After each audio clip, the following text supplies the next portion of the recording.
Hello, my name is Kana Llewellyn. I'm a nurse practitioner at Vanderbilt University. Today, we're going to be discussing the topic grief support and counseling, and this is part of our Mid-South Project ECHO training series. So our learning objectives for today are that we would like you all to understand the importance of the grieving process, to accept and adjust to loss, recite one effective coping strategy, and identify one method of grief support related to the COVID-19 pandemic. So let's break it down. It's important to start with grief. Grief is what we think and how we feel after a loss. And this is not the same experience for everyone. We all experience grief in a different way. Just think about it for yourself or a loved one or your colleagues. I'm sure that you can think of some examples of how people tend to grieve differently. Every loss is also different for individuals. Even a loss of a close family member might be different for another family member because we all have different types of relationships. Mourning is the process of having that outward expression or manifestation of grief. So it's the process that we go through as we're grieving. Here are some grief reactions and manifestations. We have three overarching categories here. We have feelings, physical reactions, behaviors. So when you think about the feelings that we experience with grief, we have sadness, fear, depression, irritability, which is maybe not something that you think of, but it definitely occurs, anger, guilt, fatigue, anxiety and panic, and then relief. Physical reactions can include heart palpitations, tightness in our chest, shortness of breath, stomach problems. We can experience weight gain or weight loss, and headaches. And then some behaviors that can occur is that we can have some disturbance in our sleep and our appetite. We can socially withdraw. We can have episodes of crying. We can have restlessness, searching or calling out. Sorry, crying's up there twice. It's an important one.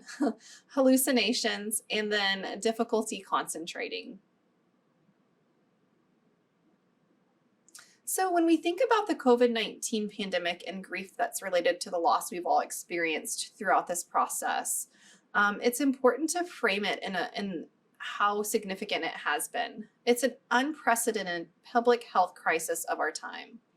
There has been cumulative death at a rate that we have not experienced before. And then we have to manage all of this in isolation. Of course, this is improving.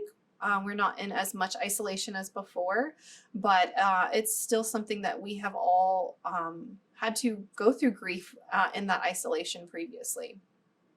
There's unpredictability. We've all been experiencing this over the past few years, that the COVID manifestation and infection is just unpredictable when it might occur, how it might occur for individuals or the people we're caring for. It has an significant impact on our staffing because of people having exposures or having COVID illness and not being able to work. And then isolation from family and support services is significant as well. Throughout this process, in order to protect ourselves and our family members, we've not been able to go through our grief processes like we normally would, or connect with our support services as we normally would. So when we think about grief related to that COVID-19 loss, it's overwhelmed our medical community. Especially within the settings of those of us that are caring for older adults. It has been an existential crisis. Missing rituals and traditions that we typically would go through when we experience this loss. And then just multiple types of loss, right? We're having loss of loved ones from across countries, internationally, in our communities, in our co-workers. It's just across the board been significant for all of us. What we do know about grief, that it is a necessary process. It is something that we need to go through in order to move on, in order to recover from the loss. So there are 5 stages of grief, and it's important to think about these. We all can experience all of them, and some of them might not experience all of them. But oftentimes we have denial, we have anger, then we have bargaining, depression, and ultimately acceptance. And we all can move through these at different rates or different time periods.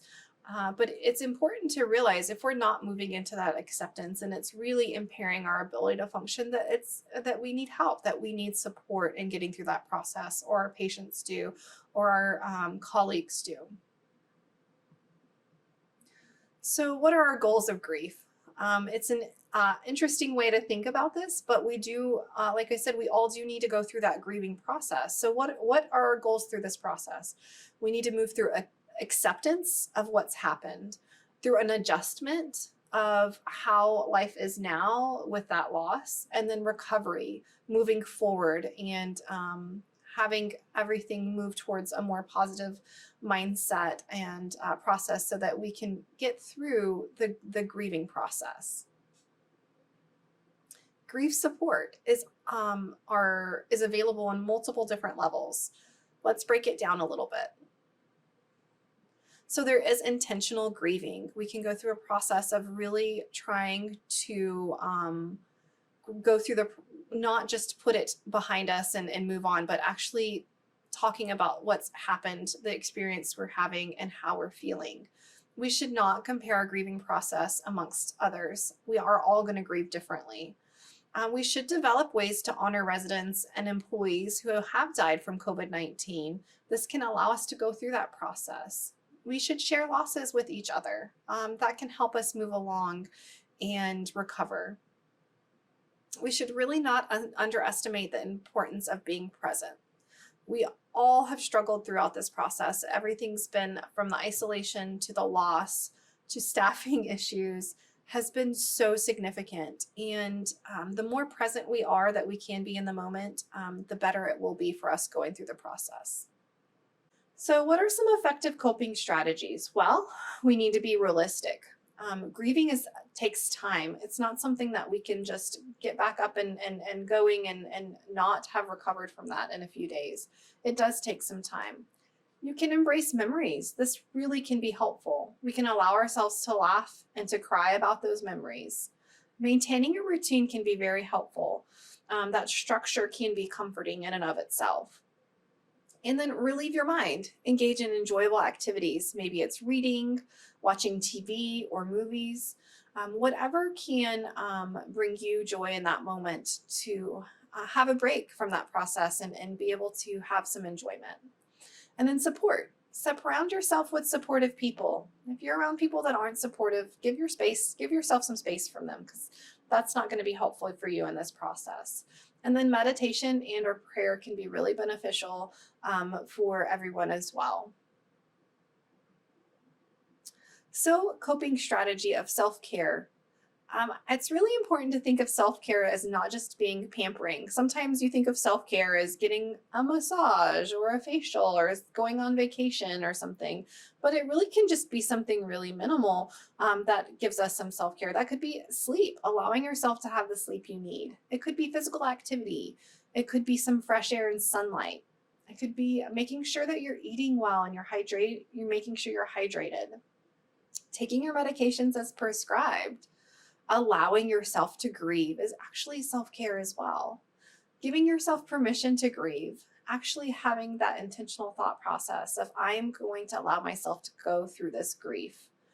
Spend some time alone. Sometimes that is good. Sometimes we are surrounded by so many other people, we don't allow ourselves to go through the thought process and think about those memories we need to process.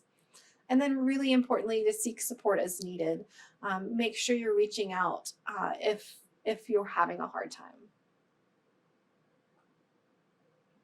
Outlets for expressing grief and sadness. So there are some other techniques that you can use. One of them is journaling. That doesn't require any additional person, just a pen and some paper. And you can really help yourself with processing things. Sometimes putting things down on paper really can help. And grief support and counseling. This could be small group sessions. Those can be really helpful because oftentimes a lot of people are experiencing things similarly. It can help to hear that you're not alone in the process. You can have individual support counseling, you can have family support counseling as well, all of which can be very beneficial. And then maybe just having facility wide memorials that include residents, employees, and families. This can be very meaningful as we are all grieving a lot of large loss. Honoring those we've lost. There are healing rituals that we all do depending on your culture. And we could be lighting a candle, it could be planting a tree, it could be having a specific prayer or meditation time, or it could be saying we're going to donate items to those in need in recognition of those that we've lost for the healing process. You could volunteer to help those in need, and reminisce about loved ones is another way. Being intentional about doing that. Maybe that reminiscing is by preparing their favorite meal or recipes and having them together as with friends or family members. I want to thank you for taking the time to watch this session. Again, this is the Mid-South Project Echo, and if you have any questions, you are welcome to reach out to us at any time.